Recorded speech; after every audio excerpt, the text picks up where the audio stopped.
3. Hello, everyone. So today on this channel, we have Camilla back. Hello, Camilla. Hello. How are you guys? Hello. And she's presenting for the audience the timing technique using Lunar Returns. Yes. So it's an interesting topic because people don't usually check their Lunar Returns. What's your take on that? I know, like normally people just go for the solar return, right? Yeah. The perfection. Yeah. But lunar returns, I've found that they carry, they're a heavyweight timing technique, I would say. Especially if you combine it with the solar return. Incredible. Yeah. I mean, from what I can see is that the lunar return basically brings just more clarity within the solar return. Because it breaks it down a bit more. Yeah. I mean, the solar return, which is already loaded in terms of information for the whole year, but if you just generate the sequence of lunar returns, it can actually identify like key months that really like jumps out at you. So this can really be like a fine-tuned technique within the solar return. Exactly, because when you're looking at the solar return, right, you're looking for the 12 months.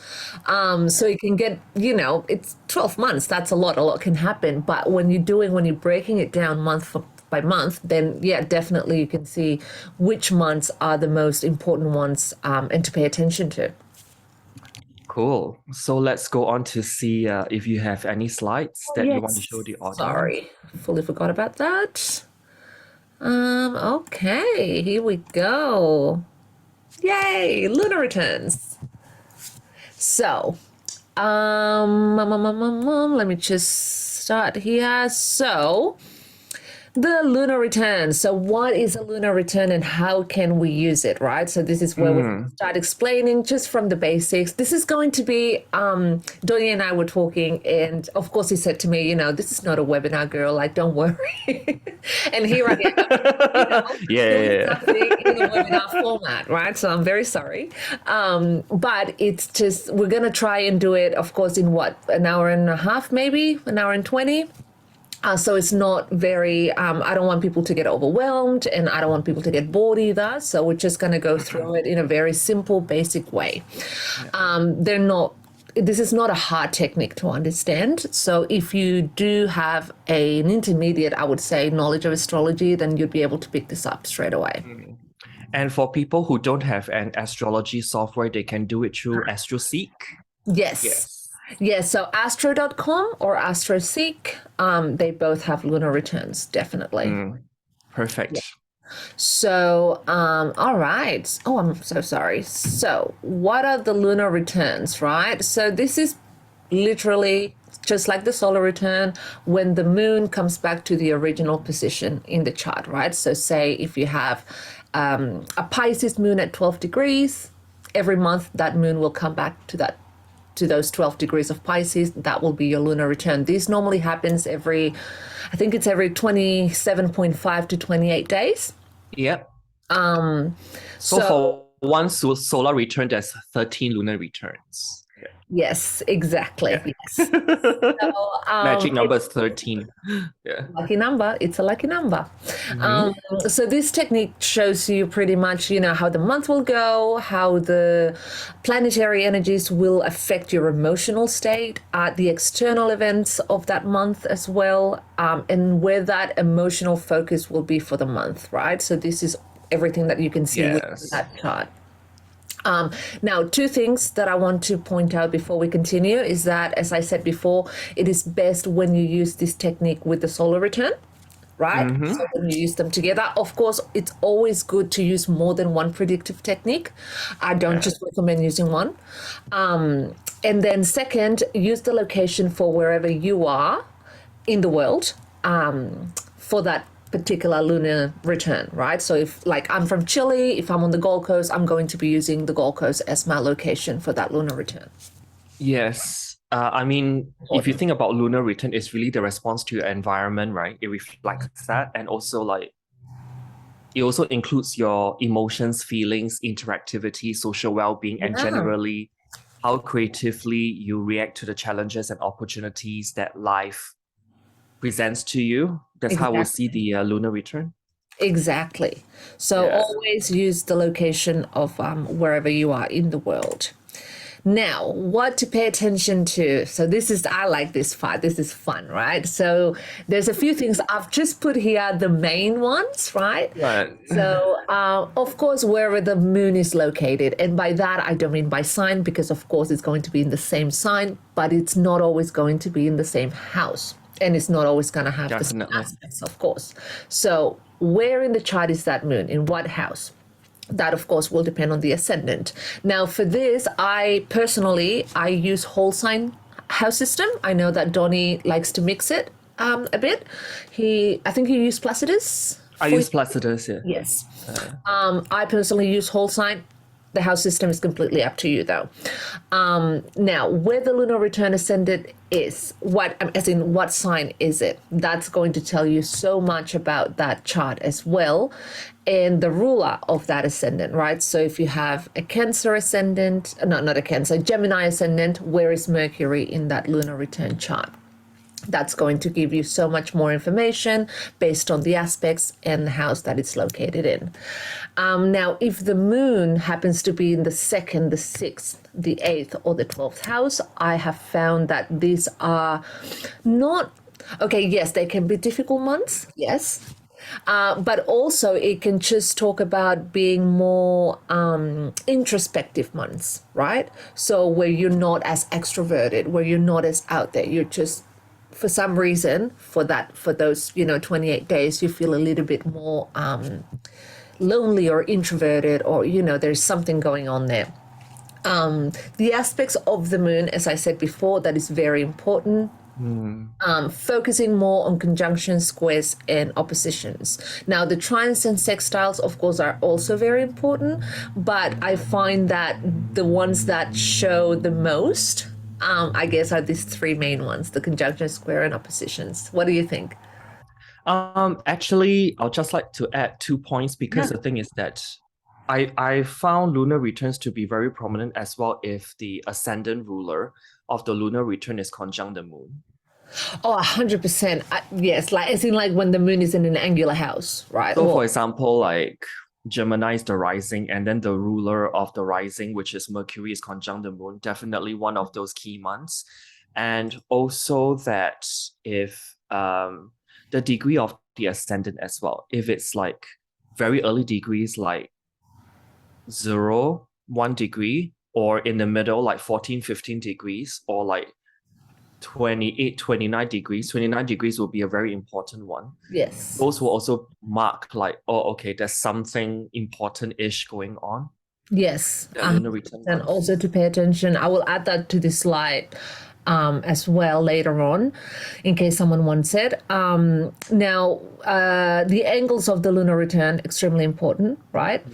So if the moon is on an angle as well, so if it's in the 1st, 4th, 7th, or 10th house, this is a very important month as well. Right. Or if any planet is on an angle.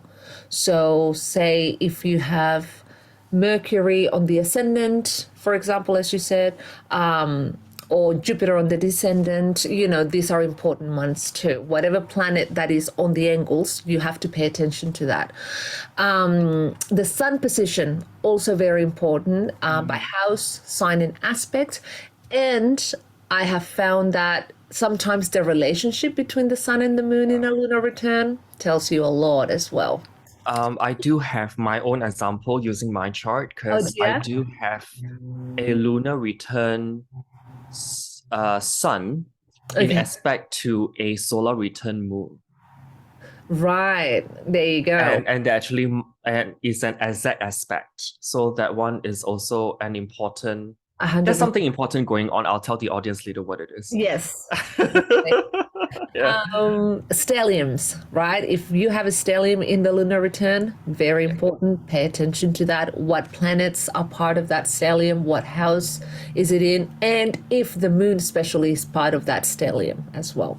And lastly, natal aspects that repeat in the lunar return. So, for example, if in your natal chart you have a Jupiter trine Mars, and this happens again in your lunar return, then that aspect, you need to pay attention to that 100%, and the house and the sign.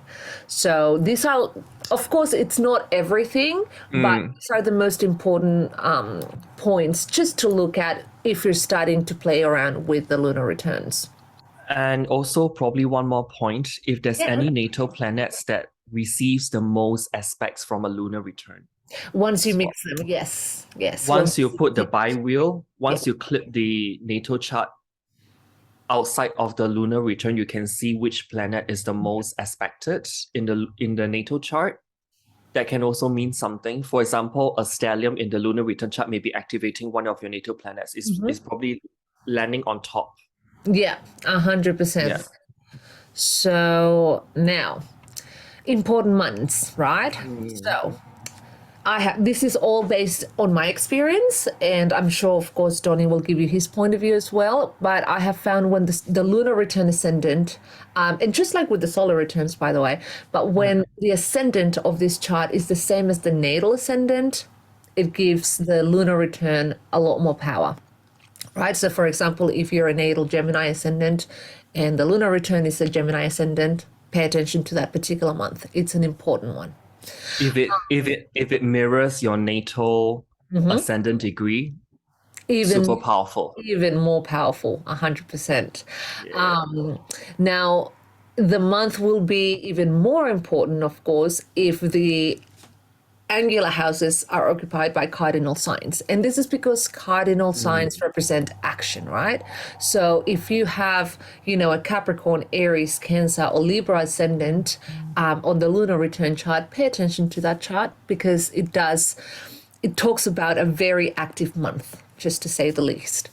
Now, if the opposite, right, of the natal ascendant is rising in the lunar return, so for example, if you have an Aries ascendant in your natal chart and you have a Libra ascendant in your lunar return chart, then also pay attention to it. Sometimes it can show a bit of difficulty, right? I think you've experienced this as well, Donny.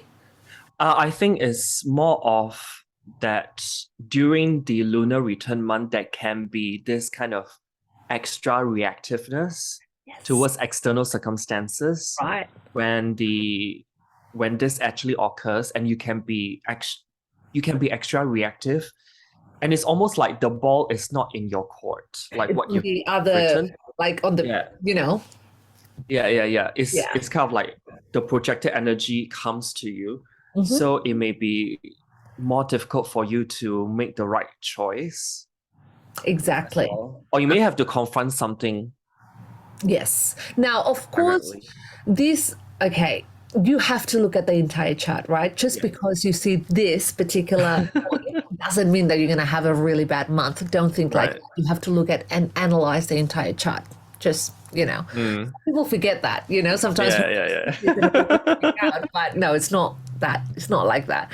Now, when the lunar return ascendant is in Cancer, also an important month. And this is because, of course, the moon rules Cancer. So the position of the moon, of course, even more important in that particular chart. Now, the moon in an angular house, as I said before, in the 1st, the 4th, the 7th, or the 10th, when the lunar return ascendant is the same as the solar return ascendant, right? So before we mentioned how it was the lunar return and the natal, in this case as well, the lunar return and the solar return. If you have the same ascendant, or as Donny said before, the degree of the ascendants kind of match, pay attention. Important. This is almost like an extension of like the lunar return ascendant being a cardinal sign. Yeah, yes. It's like an extension of that. 100%. And as we said before as well, the moon being part of a stellium, right? So that is also a very important month. It can be a very charged month, I find, when you have stelliums in the lunar return, very heavy and, energetically speaking. So I just put these 2 points here just to remind people. The lunar return ascendant shows us how we will manifest our emotions and needs, right? And the midheaven of the lunar return will show us how what we aim for and what action we decide to take in order to achieve whatever goals we may have for that month, right? Or whatever results we want. out of that particular month. Yes.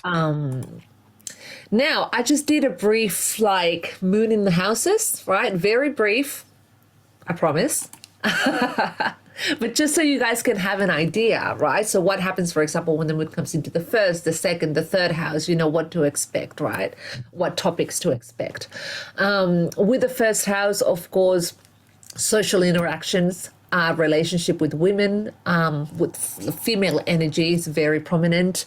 Home and family issues, health issues as well. The moon does represent the body. We can't forget that. What else? The appearance as well, because the ascendant, of course, is the body of the person. So, and sometimes it can just make you a little bit more that extra sensitive, I guess, for the month. You know, moon on the ascendant will always be extremely emotional and expressive. So, you know, in the second house, the focus usually will be on finances and material matters. Possessions, resources, security. This is not so much emotional, I guess, security. It's more financial, material security, right? That's where the focus will be. And second house is also the food that you take in with your The mouth. resources, yes, 100%. Yeah. And Yeah. So some of you may be overeating, depending, or under eating, depending how it's it depends, and that's why I put expected. there as well. You know, look to the aspects of the moon, right? Because that's going to give you more clues as to how Right. this will manifest, right? So if it's in a positive way or more in a more challenging way. Now, in the third house, right? So mental process, very a communication focused month. Issues with siblings. Pay attention to your siblings during that month as well. Neighbors, friends, intellectual and academic matters. It's normally a very up and down kind of month, I find. Busy. A lot of changes may happen in your immediate environment with this particular position, or a lot of traveling as well, short trips, right, back and forwards, that I've also seen as well. Third house can also be like I've also seen like lunar return moon in the third house. People can feel more scatterbrained because of that mental activeness Yeah, as well. Or you may think of like lots of new ideas may just come up to you in the middle of the yeah, day. it's And not to very mention that the moon in the third house actually is in joy as well. So exactly, and yeah. it's a very mentally active month, right? So it's busy, and it feels like your immediate environment is kind of like on the go, right? And your mental activity is just quick, quick, quick. So Social changes. interaction as well. Yes, Social interaction as well, third house. Yeah. third house, social house, 100%. Yeah, definitely. Now, when it comes to the fourth house, of course, an important month, right? It's the an angular house. So here, the native normally will focus around home and family, parents, the private life, emotional security. This is where, if the moon, for example, is well aspected, then you can see. Because the fourth house kind of represents the sense of belonging of someone, right? This is where I belong. This is my place. So if it's badly aspected, sometimes we can feel a little bit out of place for that particular month. I've had those months where I'm just like, I don't know what I'm doing. I don't know where I belong. You know, you just feel like a foreigner in your own home. So it's challenging because it's all emotional and it's all private, right? So it's not extroverted, it's introverted. So it can be And difficult. if the lunar return moon is in the fourth house, if you're considering a move or real estate purchase, a moon in the return fourth house can actually trigger off an event as such as well. Yes, Yeah. like moving houses or even Purchasing a house. yes. Yeah. So in the fifth house, now the fifth house is a very light-hearted house, right? So here it's more the focus. It's an extroverted month, right? So normally in the fifth house, you can already tell that it's more extroverted rather than introvert. Romance, sex, children, socializing, creative expression, all of these things can come to front. As well as I've seen that the fifth house also does rule owning your own business. And kind of like when the moon comes to the fifth, you can see, for example, the birth of your own business, for example, right? So when you start something, even the idea of it, it's like, oh my God, this is what I want to do, right? So that month, the seed gets planted. So it's quite interesting with that particular matter about your own business. In the sixth house, difficult house, right? A bit of a more challenging month, perhaps. This could bring issues of health, right? Work, your everyday routine. Again, very busy. A lot of changes as well within these topics. You can have a lot of doctor's appointments, a lot of exams, health related things. And again, looking at the aspects of the moon will give you a little bit more clues, right? So, as I said before, don't assume that this is going to be a bad month just because the moon is located here. You have to look at the whole thing, but it does tend to show focus on more, day-to-day tasks, routines, busy bee with lots of work that needs to be done. Yeah, exactly. Staying busy, makes you have a purpose for that period. Yeah, exactly. The seventh house, relationships, of course, and this is romantic and business. All right, people tend to forget that one. But business partners as well, another social house, right? So it's very prominent if you become more social, more extroverted, right? Marriage, of course, marriage issues is a focus as well, and new contracts or clients if you do work with clients. That's also very important for that particular month. The eighth house. Oh, sorry. Okay, the eighth house can go a bit more difficult sometimes. Right. Again, introspective month, right? So you go inside and you may feel a little bit lonely and you may feel a little bit more, like needing to be alone. The eighth house rules trauma, right? So a lot of times you can see people starting therapy, for example, right? With the moon in the eighth house, therapy, transformation of some sort, emotional transformation of some sort, pregnancies as well. And the eighth house, of course, it's a financial house as well. So dealing with finances can also be another option, right? So debts, credits, bank loans, inheritance, all of this matters. And even your partner's salary as well comes into this house, right? So sometimes it can show changes in your partner's income, right? So it might not have to do so much with you, but it does affect you in a way, right? Eighth house can also be like a research house. Yes, 100%. And eighth house can also be the school of hard knocks. But it can also be like the occult, metaphysical, yes. esoteric stuff, depth psychology, all those things that you need to dig deep. So it may Everything not that be is just taboo. Right. Yeah, very and normally it's very intense, right? So it's an emotional month. It's an intense month where you go in deep, as you said before, right? It's like going into the depths of piercing through the veil of things. Yeah. And it can be a beautiful month, it can be a completely transformative month, 100%. So it doesn't have to be a horrible month. Don't think like that, because it can be extremely transformative. How about playing the lottery though, when the lunar return moon is in the 8th? Would you recommend that? I would do that more if the moon was in the 11th. Then maybe. Depends on the sign as well, right? Yeah, sure. Yeah. Would you? I would give it a shot or two, but I wouldn't like sweat over it. And then not have anything coming in. Yeah. Because 8th house I also associated with unearned income as well. Yes. So that's why the linkage of hence I asked the question about playing the lottery The when the lottery, Lunar yeah. Return moon's in the 8th year. I don't know if you want to risk. I wouldn't, but there's more Each risky. to their own, yeah. Yeah. Right. Okay, so the ninth house, right? So the ninth house, of course, it's a nice house, right? So it's about new horizons, a lot of traveling. There could be issues with education, studying, philosophy, religion, spirituality.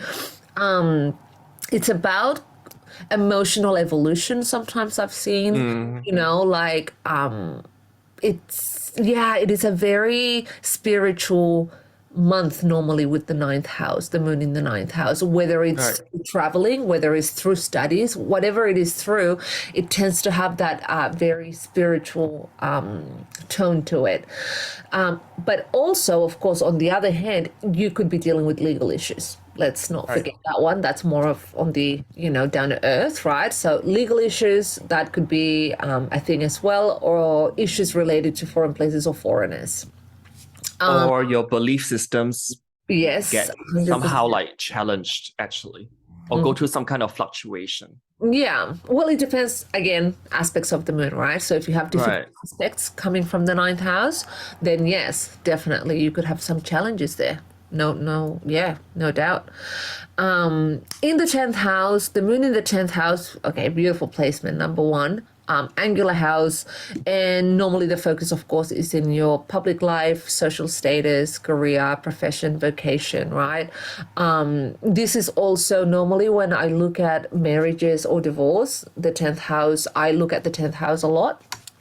Because it is the house of status, right? So whether you're divorced, widowed, separated, single, whatever. So you can see marriage, for example, with the moon in the 10th house, if it's very well aspected, right? And if Venus is also prominent while the moon is in the lunar return in the 10th house, it can also Yeah, represent like pregnancy, yeah, a month of conception. 100%. So Yeah. yeah, I mean, I like this position very much.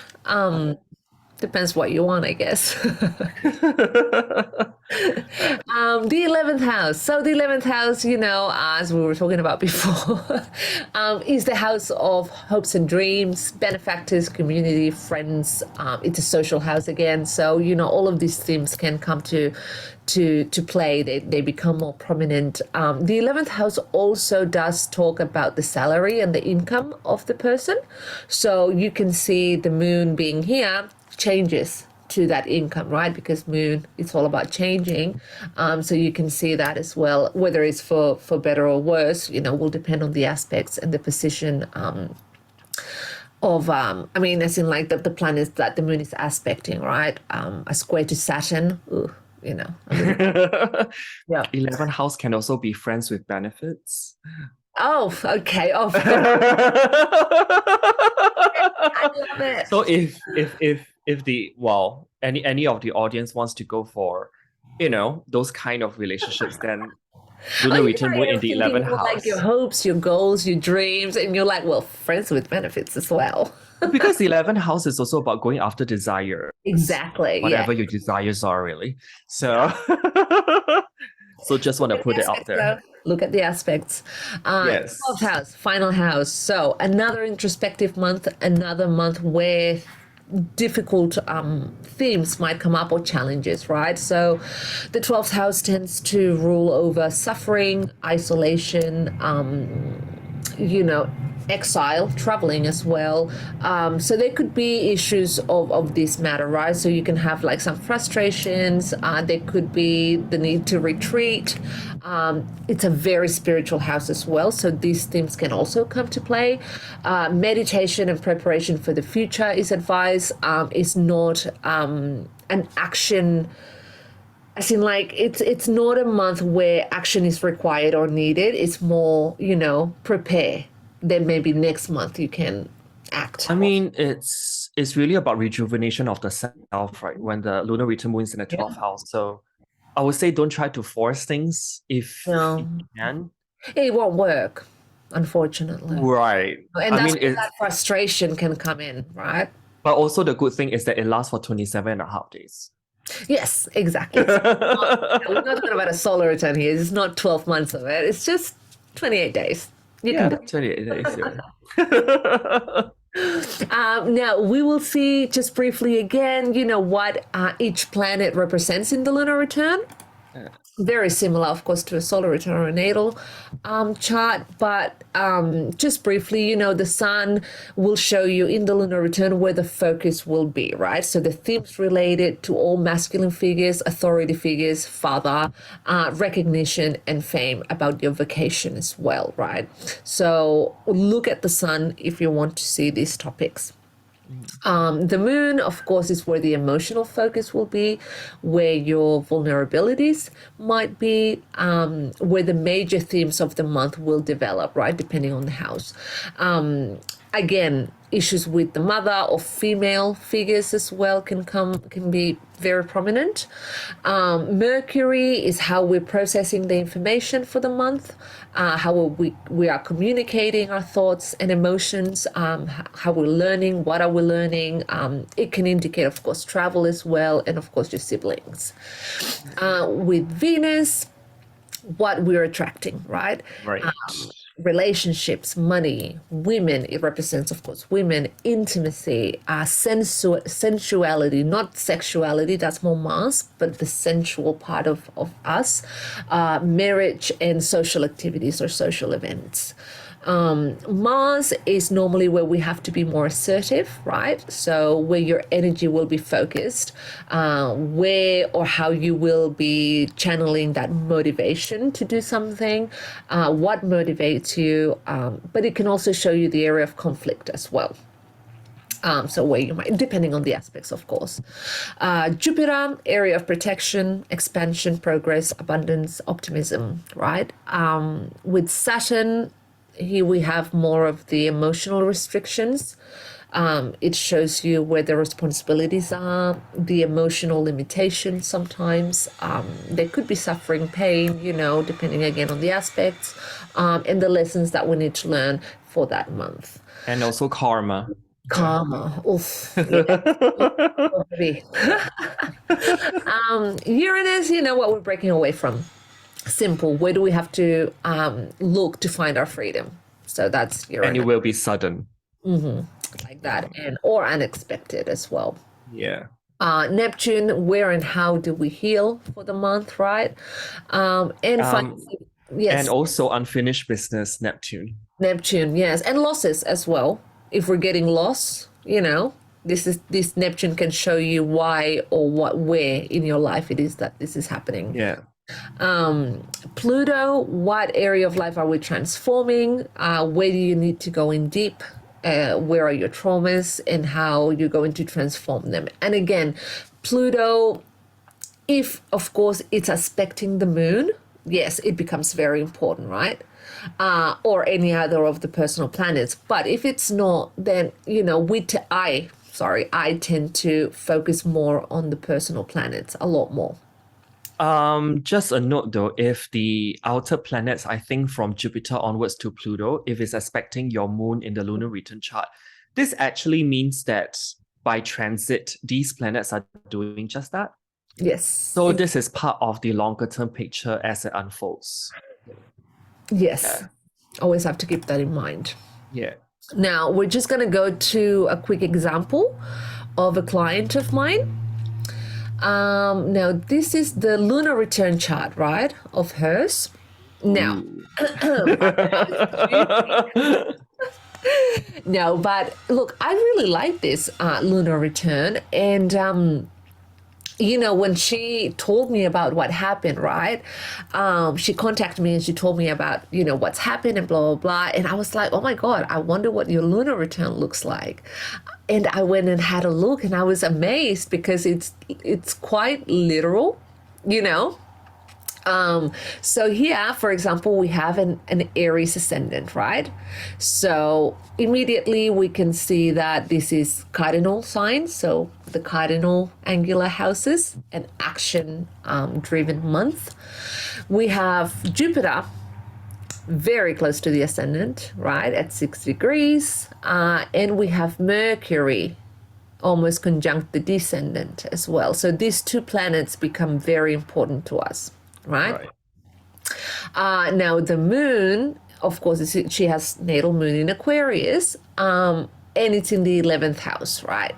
So here we go. So we can already see, all right, so there is a beautiful trine between Mercury and the moon, right? Mm-hmm. There is a beautiful trine between the moon and Mars, therefore a grand trine, right? Air trine. Like, Yeah. okay, you know.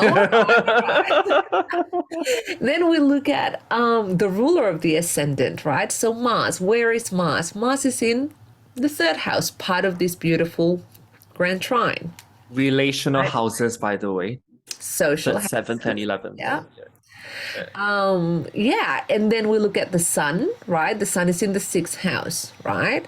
So here, okay, so the sun is in Virgo in the 6th house. We have the moon in the 11th house, and we've got this grand trine in these social houses. And you can already start kind of like forming an idea, right? Now Venus as well is trining the midheaven, which I straight away saw, and I was like, okay, so this could be, of course, related to career, right? Venus in Virgo, midheaven, 2 degrees of Capricorn, right? So that's a very close trine right there. Now, if we are focusing on the aspects of the moon, this moon actually doesn't have bad aspects. I mean, it's part of that grand trine with Mars and Mercury, right? It sextiles the ascendant and Jupiter. And I think that's it. Yeah. Mostly good stuff. Yeah, that's it. Lunar yeah, month. that's the good stuff, right? So that's what you want, right? So you don't want to see a moon square Saturn or an opposition to Mars. You know, that would be a bit more. But with this moon, we can see that it's a little bit more. The aspects are very easy going. The aspects of the sun. Now we do have a square to Mars, right? But that's actually, that doesn't have to be all that bad, actually. We have the trine to the North Node, which is exact almost, right? Sun and North Node in Taurus. At the same time, of course, trine to Uranus. We've got the Sun trining the midheaven by sign. Not by degree, but by sign, right? So it's in the 6th house. So all planets in the 6th house will always be supportive of the 10th house, right? Yes. Probably one of the nuances that I want to add is that the ruler of the sun, which is Mercury in this case, opposing Jupiter. Right. Mercury, Jupiter are both travel planets, by the way. Yes, 100%. And Mercury and Venus do have that beautiful mutual reception, right? Yes. Because of Venus in Virgo, okay, in the 6th house, not very, difficult position. Yes, challenging, but it's in that mutual reception, right? So that does help. It does. Yeah. And the aspects of Mars, right? And why Mars? This is because it's the ruler of the lunar return ascendant, right? So we have to pay attention to the ruler and the aspects of the ruler. So we've got that square to the sun. We've got that square to Venus, right? We have that beautiful trine to the moon. We have the beautiful trine to Mercury, but also a beautiful sextile to the ascendant and to Jupiter. Right now in the natal chart, this person has a square to the ascendant, right? Okay. So this makes it a bit easier when that square comes to a sextile. It's like for the month, of course, it's not, it's only for 28 days. But natally is still a square. Exactly.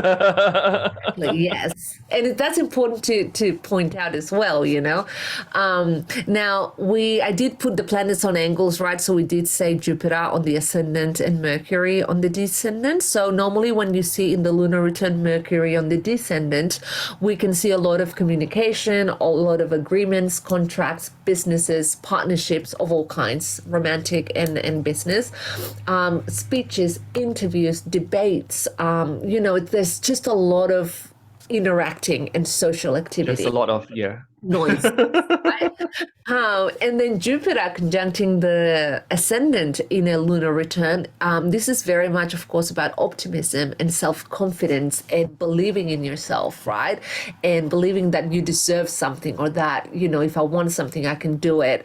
Being able to manifest that abundance that you want, achieving the goals that you may have easily, high expectations. And it's just a very positive, what's it called?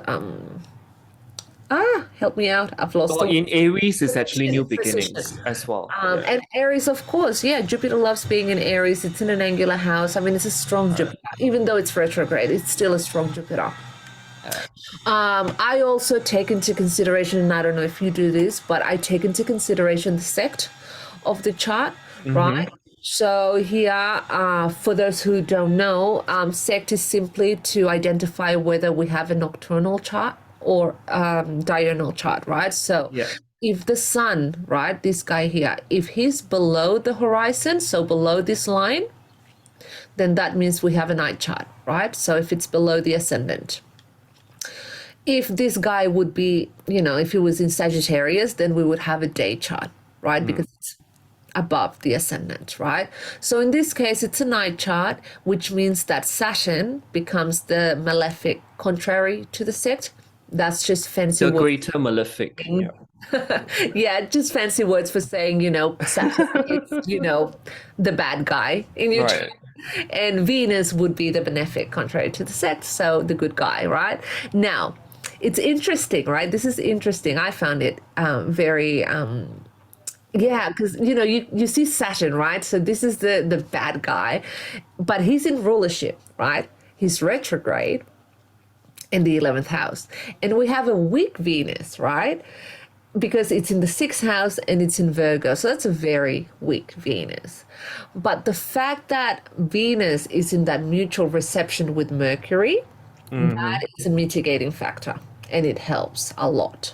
And the other mitigating factor in this case, and you guys haven't seen this yet, but we will get there, is the fact that in her natal chart, she also has a trine between Venus and the midheaven. So there It's is a replicated. yes, there is a natal aspect that is repeating in the lunar return chart. So that those two things do help that Venus. So the main themes for the month, right? Considering everything that we just saw, cardinal angles, action oriented month, right? This is where the person will want something, she goes and does it, right? Or takes action towards it. It's about Mars in the 3rd house, busy month, right? Air trine, very busy, very about communication, about emails, phone calls, interviews, video calls, back and forwards with people, right? Traveling as well. Mars in the 3rd house, short trips. Mercury, Jupiter, as you said before, both travel planets in that opposition. So it's a month with a lot of movement. Focus on work. Why? Because that sun is in that 6th house. So either work or health, right? Daily routine. This is where the focus is for the person. Because that Venus and that sun are both, aspect in the 10th house, one by degree, one by sign. Then we can see that this is about the professional life of the person. The moon being in the 11th house can talk about the community, the friends, socializing, but also about the income. So if we're already seeing that this month is more focused on interviews, work, daily routine, that we can maybe say that moon in the 11th, instead of being so much about socializing and friends, it could perhaps talk about the income, changes in the income. Moon Aquarius 11th house can be working for big corporation as well. Big corporations as well. Right. Yeah. That's right. So abundance, a lot of abundance, traveling, foreign experiences, or dealing with a lot of foreigners, again between that Jupiter on the ascendant and the opposition with Mercury, right? And new partnerships and contracts, and that Mercury on the descendant in Libra. I mean, it's very telling, right? Which is the distributor of that ruler of the ascendant. Opposing Jupiter multiple Yeah, times of that. exactly.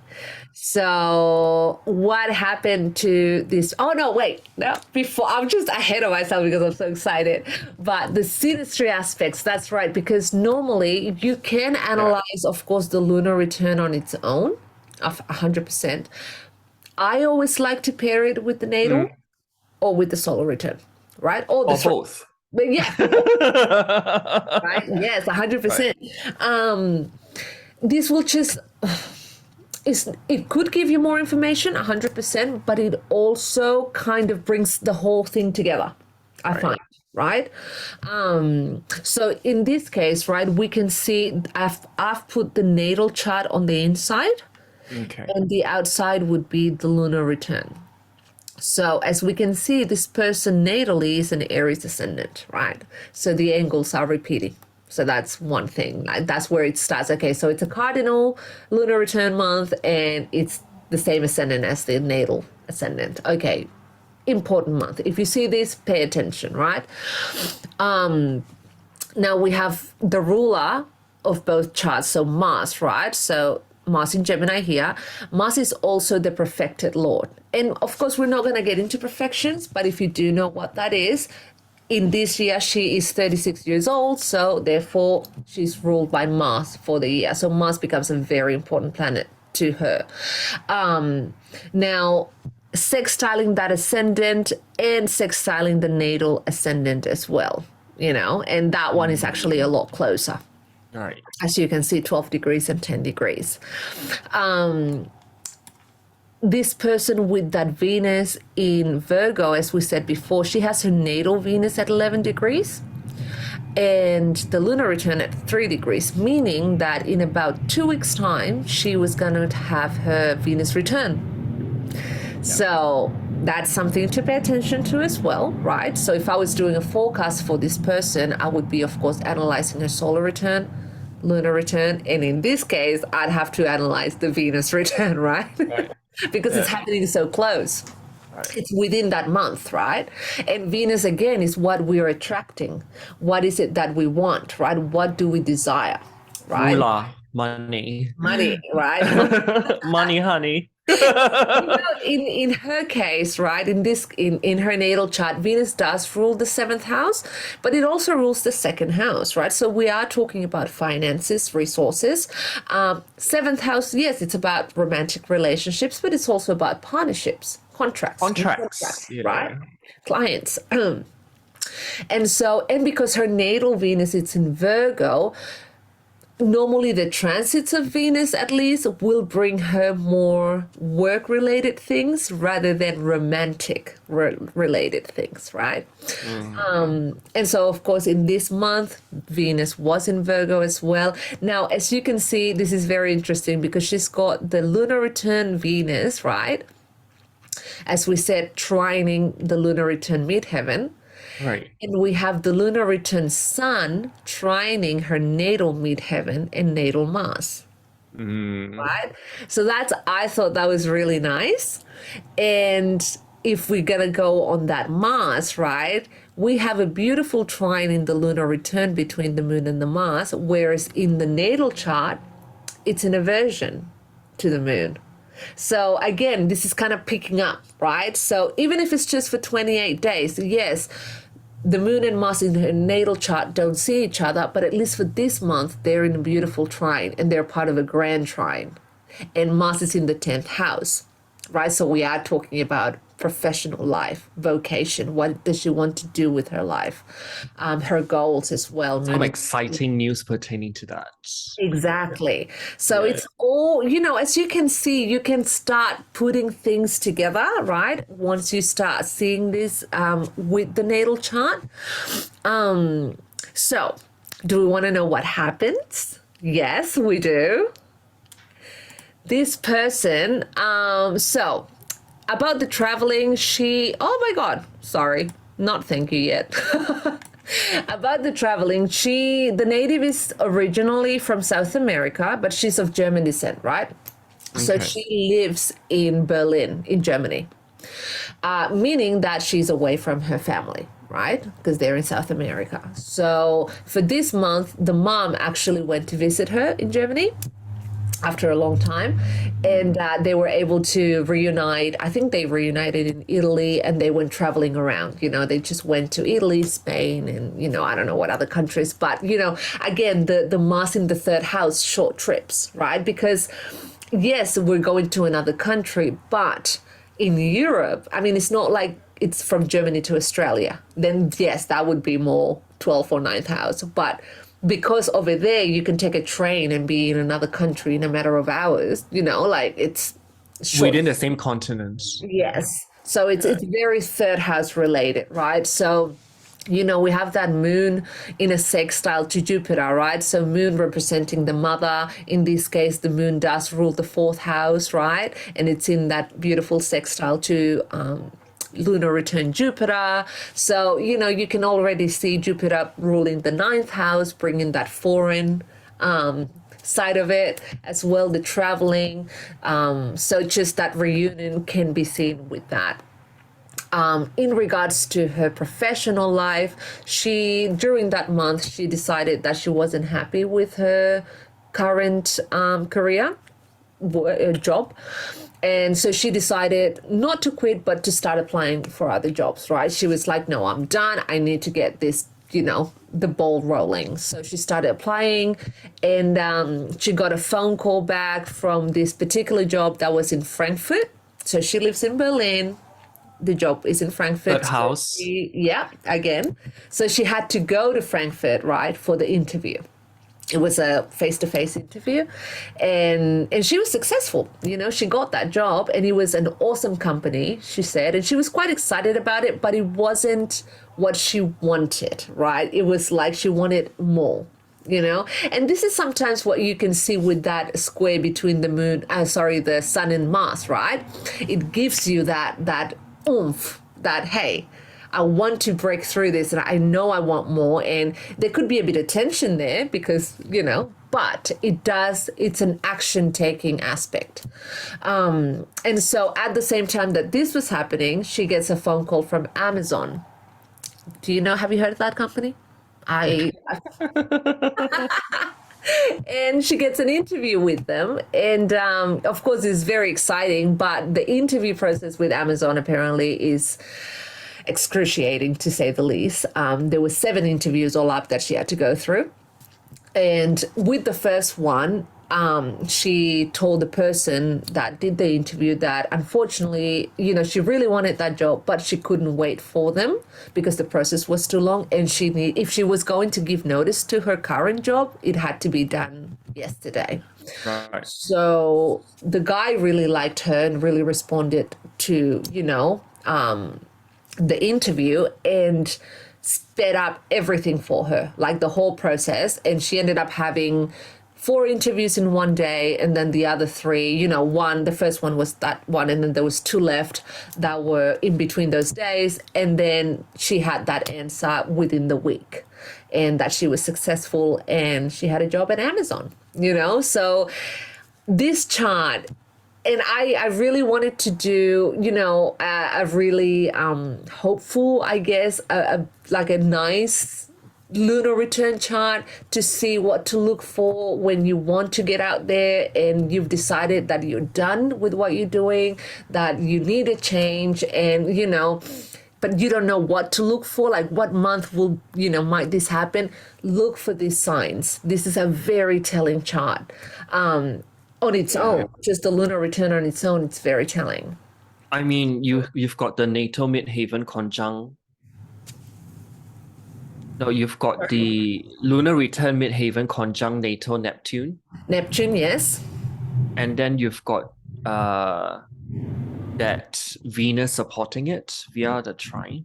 Exactly. And as well, of course, I didn't get into part of fortune, but you can see the lunar return midheaven squaring that natal part of fortune, right? So of course a square is not an easy aspect, but at least it's an aspect. Do you know what I mean? Like sometimes it's better to have a difficult aspect rather than no aspect, and this can actually be quite good for her.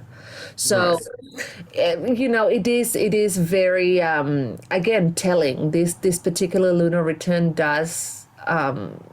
When I saw it, I got excited and I was like, oh my God, yes, and it worked out. And so, these are the signs that you can look for if you want to change your career, if you're sick of, your job, if you want to start applying for other jobs. Just look at these signs. And her lunar return part of fortune is sextiling midheaven to her natal midheaven.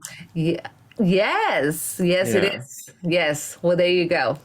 I hadn't seen that one. Yeah, true. Right. So both part of fortunes are actually doing their thing as well. Yeah, to the midheaven, and the sun as well in that beautiful exact trine to the north node, So we are talking about, the purpose of the person, right? For that, for this period Something of time. new experience. Something new, exactly. So it's, I don't know. I just thought it was a great example. So thank you to my client. The chart. Yeah. So you can see like from how I would put it is that you generate your solar return first. Yes. For the period. And then with that solar return, you generate the accompanying 13 lunar returns. Mm-hmm. That fits into that one solar return. And then from that lunar return, you can pick out certain important months. Yes. I mean, not all months are going to be relevant, No. But you will or have not as event-filled or eventful. Yeah. But you will have at least one that's going to be, charged, whether for good or bad. But do you want to share your screen? Sure. All right. I'm just going to stop sharing here. Okay, so what I have here is that I've got several important months. If we talk about lunar return, so just as a background information, I'm running a Taurus profected year, and on the outermost wheel of the chart is my natal chart, and so my moon is in Taurus. Right. So my moon is triggered via profection. Just hold that thought. So anything that's related to the moon will be highlighted and will be, should I say, very representative of the energies of the year. So moon via profection gets activated, lunar returns. You see where this, chain of thought is going. Yeah. And on the inner wheel, that's my lunar return coming up on 13th of October. What's the date today? Okay, so it's happening in a couple of days. A week from now, actually. Yeah. So if you look just by the ascendant of the lunar return on the inner wheel, is 23 Virgo. It actually mirrors my natal ascendant exactly, down by half a degree. Yeah. And all the 4 angles actually sync up perfectly. Yeah. And so I look into the inner wheel for more information, what the hell's going on. So I've got Mercury that's rising in Libra in the first house. So definitely a lot of projective communication of stuff. And the ruler of that Mercury, which is Venus, is in its home sign conjunct the sun. Right. Also in the first house. So definitely a lot pertaining to like Libra related events, like connecting with others. We are in this together. kind of energy. And on the other hand, I've got Mars as angular in the lunar return chart. Very important. Any planet that's angular in the lunar return chart brings that pay attention to it. Into like sharp focus for potent manifestation, because angles of a chart are actually potent points of manifestation. Exactly. And then at the same time, I've got Neptune over here. So Mars and Neptune.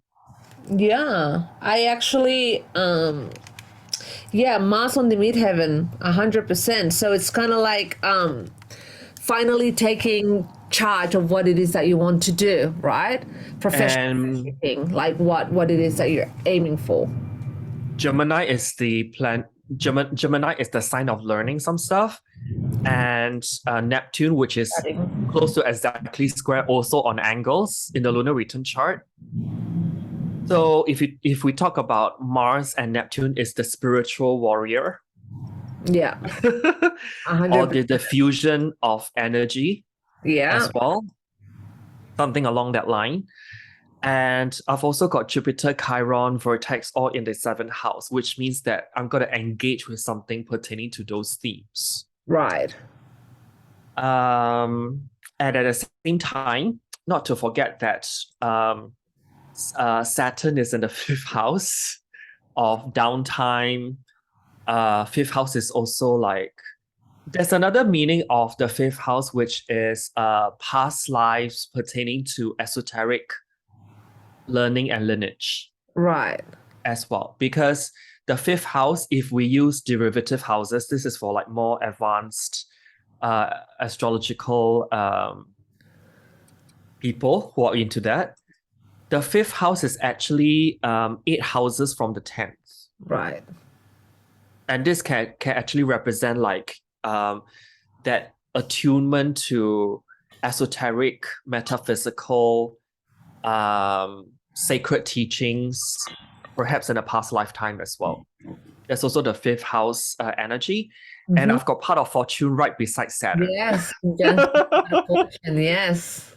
And it's in very tight square to Uranus and the North Node in my 8th house in the lunar return. 8th house is also, you know, as we discussed before, is the school of hard knocks, but it's also the school of life. And it's anything that is like piercing through the invisible realms, the metaphysics of things, the esoteric, you know, stuff of things. Exactly. So you can see the themes coming in. There's going to be some things that's going on that I may be learning or becoming like a spiritual warrior of sorts, attuning to my past life that's highlighted here via part of fortune. And it could be something as well, like very, you know, unexpected yet meant to be. Do you know what I mean? So, or sudden, like maybe you wanted it, you didn't know how it was going to happen, and then boom, something, the universe just made it happen, and here we go. Do you know what I mean? So it's got that flavor to it. Yeah. And because my natal chart is on the outside, you can see there's all those highlighted little blots of color. Those are like the interactions between both charts. And my natal Uranus is exactly on the lunar return south node. Mm-hmm. So Uranus is Scorpio, some kind of occult, Scorpio, frequencies and vibrations, Uranus, that I probably have some kind of connection from a past life basis, which is south node. Yes. So a lot of things pertaining to that. Okay, let's just hold that thought first. That's in your 2nd house, right? Yes. Yeah, that's 2nd house, which is like what skills, gifts, and talents do you have? Right. What you bring to the table, 2nd house. Okay. So just hold that thought, because I'm adding in. Could it also, could it also mean perhaps like a sudden loss, not loss of money, but having to perhaps spend money suddenly on something, and like, you know what I mean? Like that kind of, that south node taking away, because it's in that 2nd house of finances as well. South node can also be reconnected with something from the past as well. 100%, yes. It can play out both ways, right? Yeah. So just hold that thought, all those themes that we've discussed, and looking at the same charts, but this time I'm including in the middle wheel my present solar return. Okay, so the ascendant in Taurus. So you can see all those that's highlighted in yellow, but the lunar return south node conjunct the solar return descendant. And all these are conjunct my Uranus in Scorpio in my second house. Yeah. So it's really about engaging with descendants, some kind of past life experiences pertaining to frequencies and vibrations. That's occult in nature. Right. Scorpio. Yes, Scorpio. And if you think about whatever's going on with lunar return Mercury in the first house, which is the ruler of the lunar return ascendant, by the way, it's also conjunct my solar return vertex, which is the second descendant, you know. I know. And also is conjunct my natal north node. Wow. So the soul is evolving in some way, and it's through some kind of learning from other people. Yes. And this vertex is the second descendant. You're learning Mercury from other people, vertex, Libra energy. Yeah. And also, even more telling, that Neptune descendant in my lunar return together, yes, is on top of my solar return part of fortune. Beautiful. And it's on my natal descendant. So that's this kind of projected energy learning from other people, Pisces, something mystical, something spiritual. And anything that's happening on the midheaven? No, probably not so. So, so from October to November of 2022, what's actually going on is that right before this lunar return actually expires, in which the transit moon is around middle degrees of Taurus around here, I'll be starting mystery school level 1. You'll be studying what, sir? Mystery school level 1. Mystery school level 1. Right before this lunar return gives way to the next lunar return.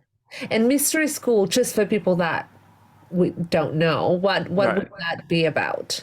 Well, basically, it's a lot of esoteric, healing arts and a lot of ancient knowledge. So hence something to do with sacred text that's reinterpreted and all those things. So it's spiritual warrior. Yeah. Yeah. So spiritual warrior. And then the 5th house is past life text, doing past life, doing that, reading scriptures. How long does it take? How long is the course for? I think it's going to span to the next lunar return. We will look at that in a moment. So this will be the next lunar return, starting on the day, very close to the day of the total lunar eclipse. I know, right? This is where it's ending. This is where it's still continuing. Right. Okay. Yeah, but during this lunar return, it will conclude itself. Then I'll be on to do my other stuff. Yeah.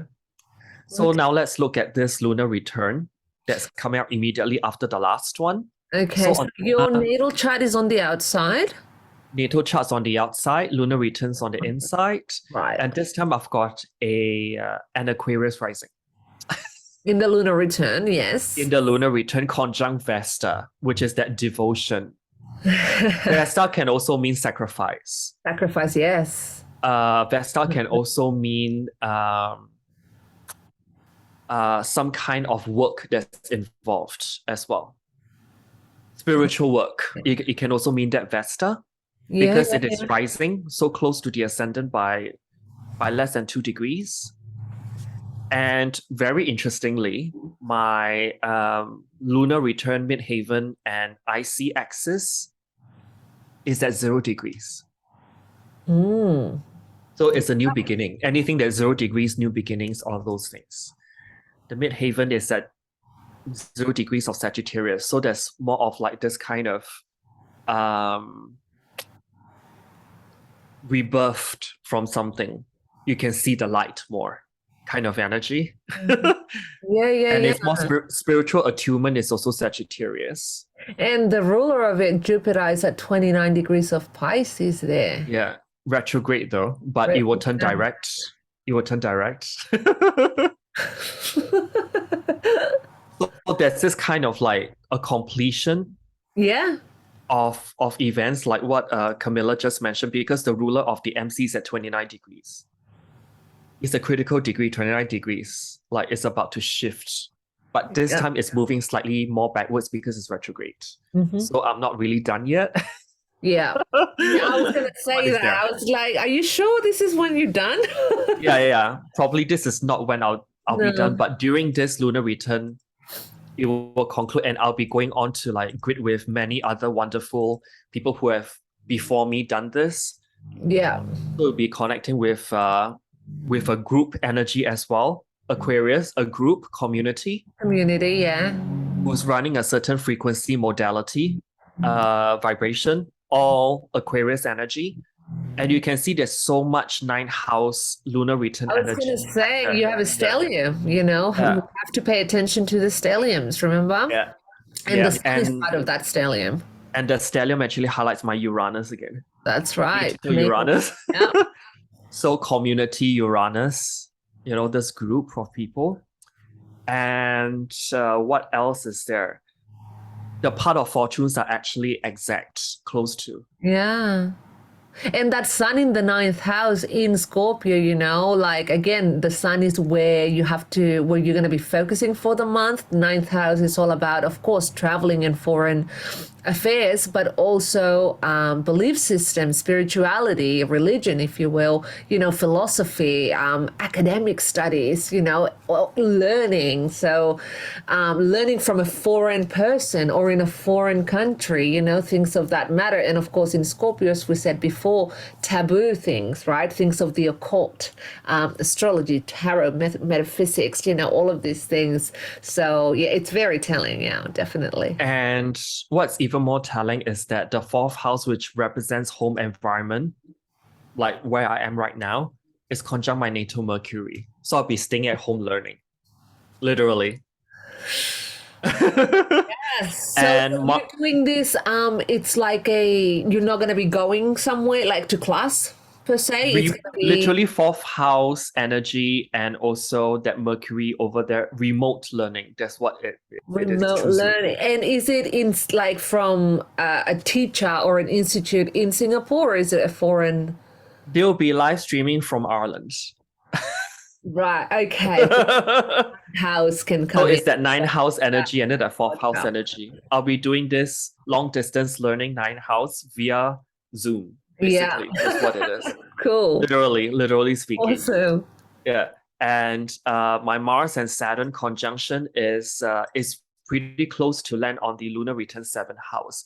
And Mars and Saturn, which is like this discipline energy, this kind of like step by step and stuff like that.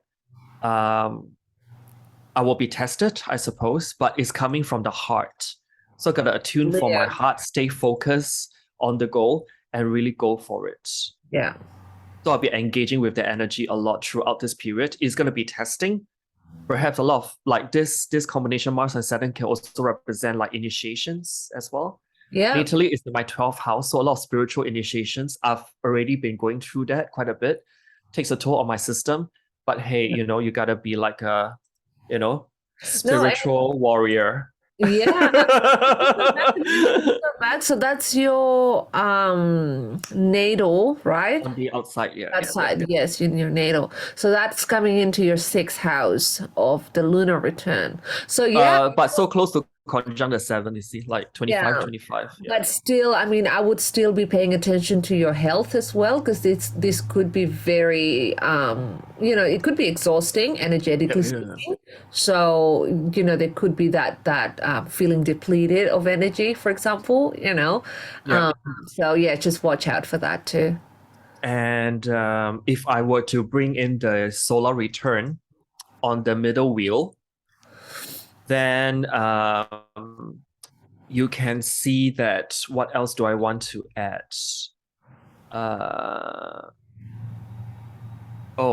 The solar return Mercury is on top of my natal moon. Yes, I love that. You know, and I love that because people tend to forget sometimes that, you know, the moon it can be similar to Mercury in the way that the moon does rule the intellect and the way Right. that we think as well, right? So it can be a planet or this combination as well, extremely good for learning new things, right?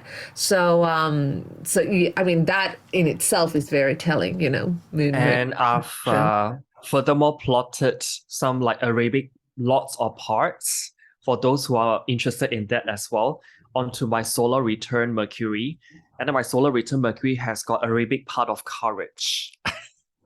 It's on your Arabic part of courage? In the solar return chart, The yes. solar return, right. Okay. Right. Which lands on top of my natal moon. Yeah. And that's the part that I think the part of courage is Mars. Yes, it is. Yeah. Right. And so my part of courage is into the planet Mercury in my solar return. So I've got the courage to learn new things. And yeah, I mean, it's also tied to another Arabic part via rulership, the part of religion and part of southern advancements. Right. I thought that's pretty interesting. Yeah, it is. So I actually decided to like do this mystery school on a whim. That's why southern advancements, and hence I'm elevating myself like up to that stage whereby, okay, I think my soul is ready. Yeah. And it's time to take the plunge. Courage.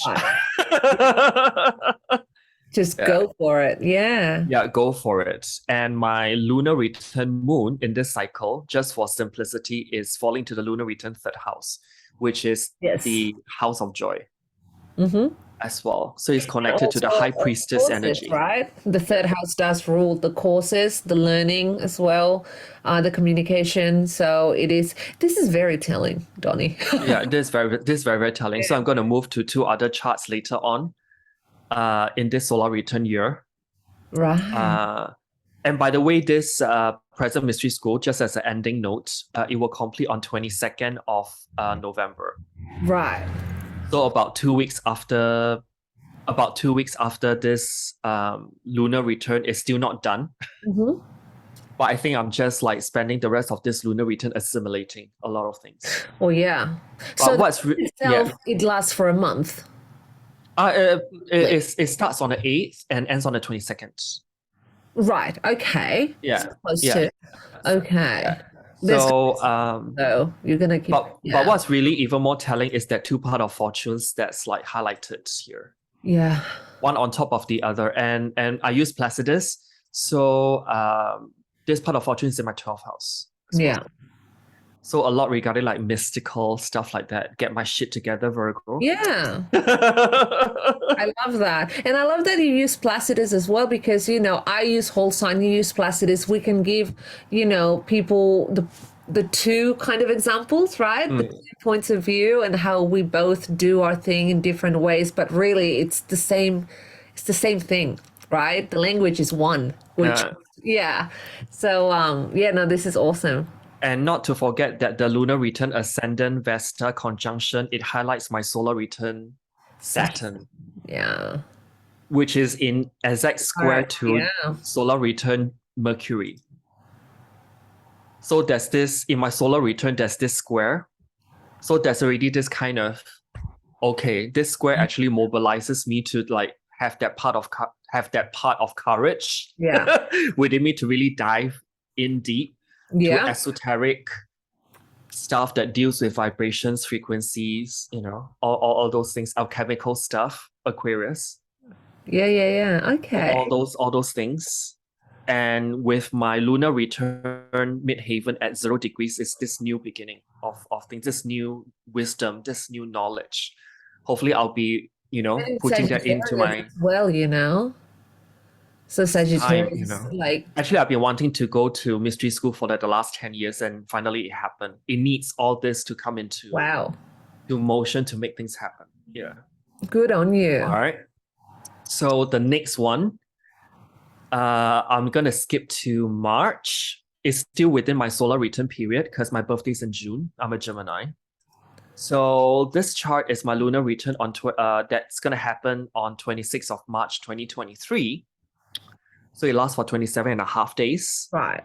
So on the inner wheel is still my lunar return. The outer wheel is my natal chart. So this one is pretty interesting, I will find. Like what Camilla mentions, cardinal sign risings in the lunar return. Important. Lots of stuff going on, a lot of initiation energy. Yep.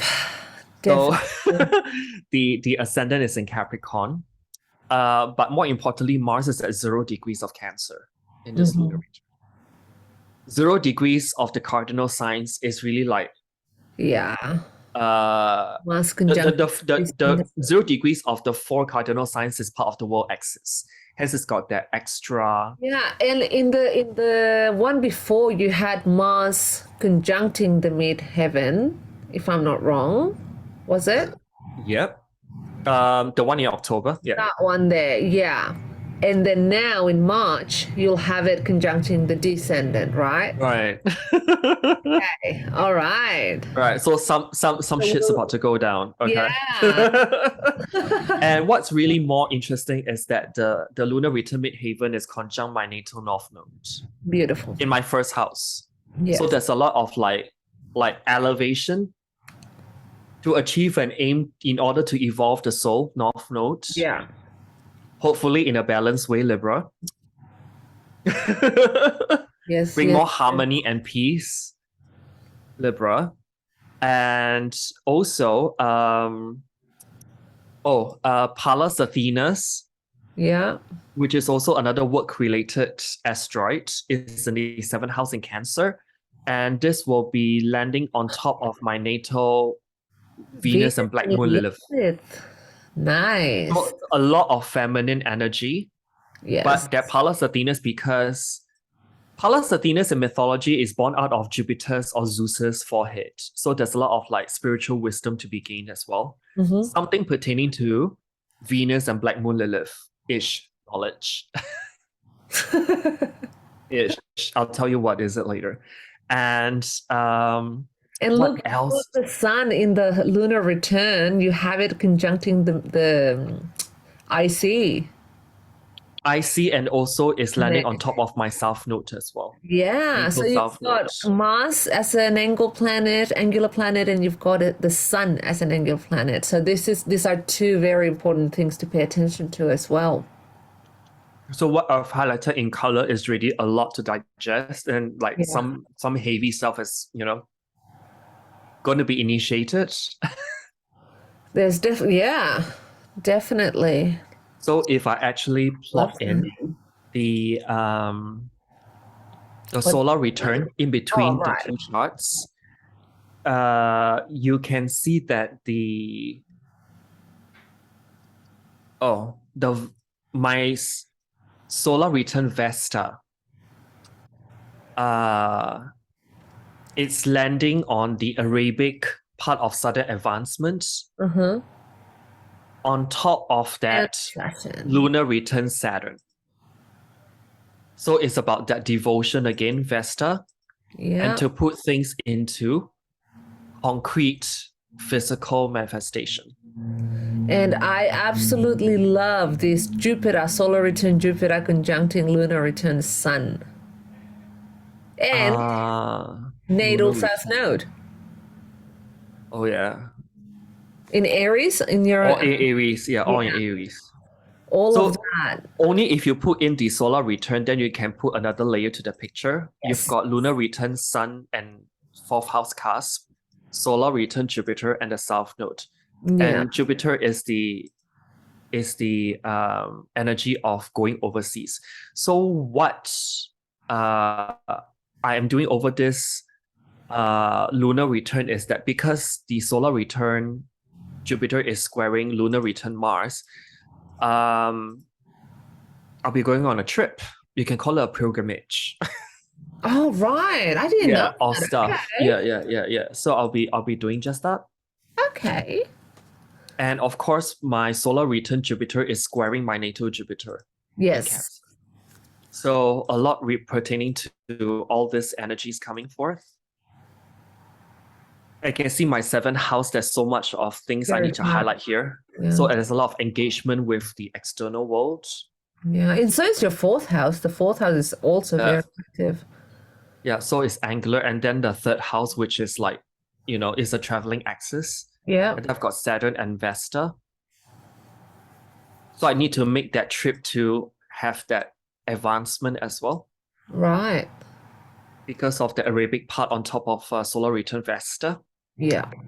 And so now so over this lunar return, I'll be off to another foreign land because of that Jupiter and Mars and Sun Jupiter in the energy and the fourth house, nodes. right? So it's That's about always traveling. going to bring some sort of traveling or movement. Traveling and learning something pertaining to Yeah. Venus and Black Moon Lilith stuff. and Pallas brings in the spiritual higher wisdom. Yes. Okay. So just hold that thought because into the next lunar return that starts on 22nd of April 2023, although I may want to do this relocated because I'll be overseas anyways over this lunar return. Okay. I still want to put it for Singapore and see what the hell's going on. Right. But of course you can you can for adjust sure it that to you your won't be in Singapore that day. I won't be in Singapore yet. For sure. Okay. 22nd of April 2023, definitely I'm not in Singapore. Okay. But I just want to see from the Singapore perspective, whatever's going on, in the chart. But of course, I would recommend also people, if you know that you're not on the island or, where you are, that you may want to relocate your lunar return. To whatever location. Yeah. I know where I am or will be. So this one's set for Singapore. Over this period plus 27 and a half days will be the ascendant in Gemini, which is that learning thing again. Yeah. And then I've got Venus, which is in the 12th house. You got the things I'll be attracting.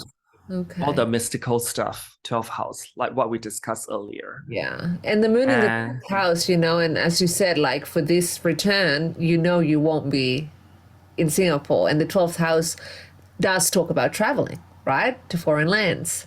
Far away lands. Yeah. Seclusion. 12th house, seclusion. Is the house of exile, right? So literally moving yourself from your land, your homeland. Yeah. And do we have any more lunar return angular? Neptune. You've got Neptune with the midheaven. Yes, important. Very spiritual. So it enhances the mystical, the spiritual stuff. And you can also see here that the angles of the lunar return in some way also mirrors my natal angles. Yes, they're mutable. So hence it's really a notable month. Yeah. And mutable, it's all about changes and new things and adapting to new things, right? Yeah. What else do I want to mention here? So do I feel nourished at the core of things? We've got Ceres conjunct the 4th house cast, but this is not without some kind of adjustment, which is Virgo. Mm-hmm. Incorporating that, assimilating that, which is Virgo. Distilling is also Virgo energy. Yeah. And it's on my ascendant natally. Oh. And the lunar return vertex, which is the 7th house cusp, the second 7th house cusp is on my north node. So with this, in this particular trip that you're taking, this is not for educational purposes. This is more social. This will still be for educational purpose, right? Because it's a Gemini rising. Still, except for Singapore, that is, Okay. And let us look at if I actually plot the solar return, in the middle wheel. That the lunar return sun, which is at 1 degree of Taurus, is in exact lunar return sun is in exact square to solar return moon. That's the one I want to point out. 1 degree Taurus, 1 degree Leo. That's an important one. That's an important one, yeah. So this lunar return, because I plot in the solar return chart, it brings in that focus. Right. So every time that, the lunar return sun and the solar return moon, you may want to have a look at it. Mm-hmm. And of course, let's remind people as well, before you do this, it is advisable to analyze your solar return first on its own, and then you can start adding the lunar returns, right? Because if you don't know what that solar return is bringing and whether or not it's fulfilling the natal promise for that year, then the lunar returns, of course, are not going to make much sense. So always do it step by step. Don't go straight into this. Right. Because you gotta see that the solar return as a combination of 13 lunar returns. Then from the bigger cycle, you drill it down. Yes. Yeah. So the lens, it's a lot closer with the lunar return. With the solar return, it kind of goes back a bit. Yeah. And if I were to plot my solar return in between, you can see that, lunar return ascendant conjunct my natal MC. Lunar return MC conjunct my solar return part of fortune and Neptune, which is on top of my natal descendants. My God, it's packed. I like that. That's amazing. And this is for client work. My God. Yeah, there's a lot of things going on. And not to forget that this lunar return from April all the way to May, I've also got Mars at 14 Cancer, which is on top of my Black Moon Lilith and Venus. Natal sun. So because it's in the first house means it's me, my physical body, what I'll be doing, or the area of focus, my life path, whatever.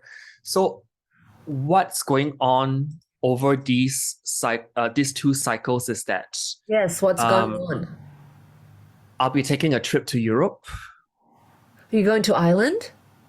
I'm not going to Ireland, but I'll be going to Cyprus. Oof, nice. Why is it so?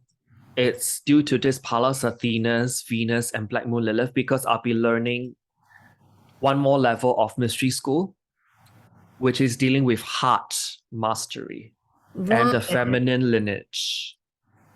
Okay. So hence that Venus and Black Moon Lilith. And this one has to be, of course, in person. In person, yeah. In person. Okay. So it's that Pallas Athena's and Venus and Black Moon Lilith, because I'll be learning a lot of like esoteric stuff. I think including like something to do with the Black Madonna, which is very Black Moon Lilith. Yeah, the Mary Magdalene stuff. Yeah, okay. And it's all about the heart chakra, which is Venus. Yeah, well, and if you see that the dispositor, right? So the ruler of Cancer, the moon, is actually in the 5th house, the natural house of Leo, which does rule the heart. So it is,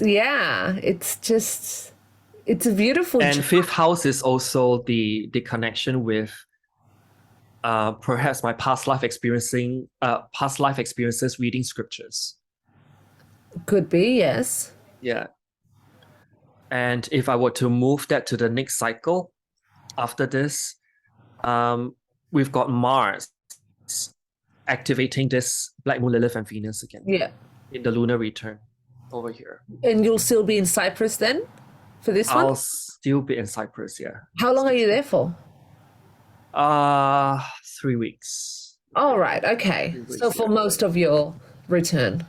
So it will be taking place partly in this return. Sorry, the March to April return, and then it'll spill over to the April return. Right. As well. Nice. So a lot of stuff going on. Yeah. Because of the angles, when I saw the angles syncing up, I had a good chuckle. Definitely. There's a lot of change. But this is happening. But there's a lot of activation because my starting point is to look at profections. Yeah. And my moon is being activated from my Taurus part of my chart being activated, and my moon is there. And hence that got me into a rabbit hole to look at, maybe lunar returns might be might be something I want to look at. And all this like data started showing up. I was like, yeah.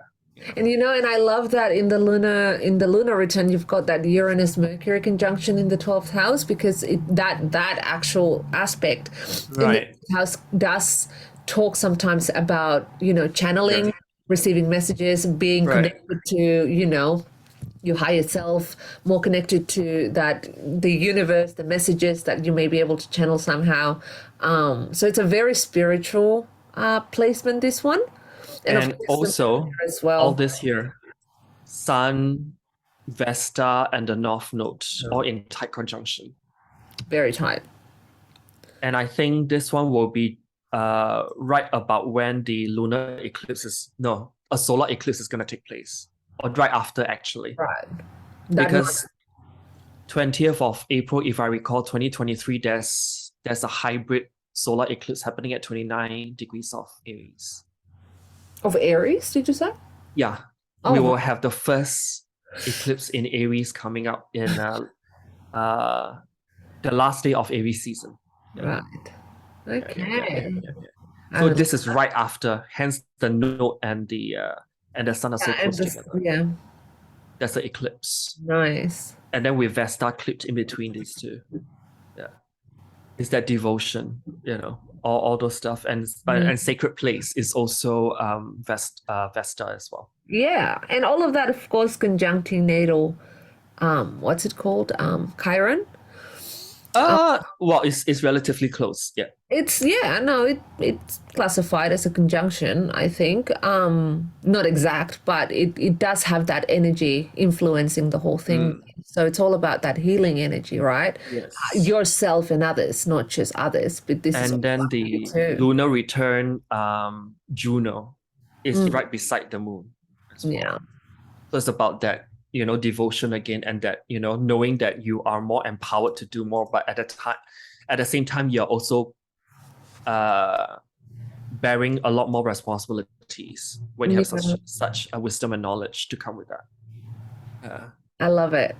11th house, I'll be doing that as part of a group who will be there. Yes, I can imagine. Yeah, so it's that social, relational house, and I think we'll be like doing some mucking around, going for trips and here and there.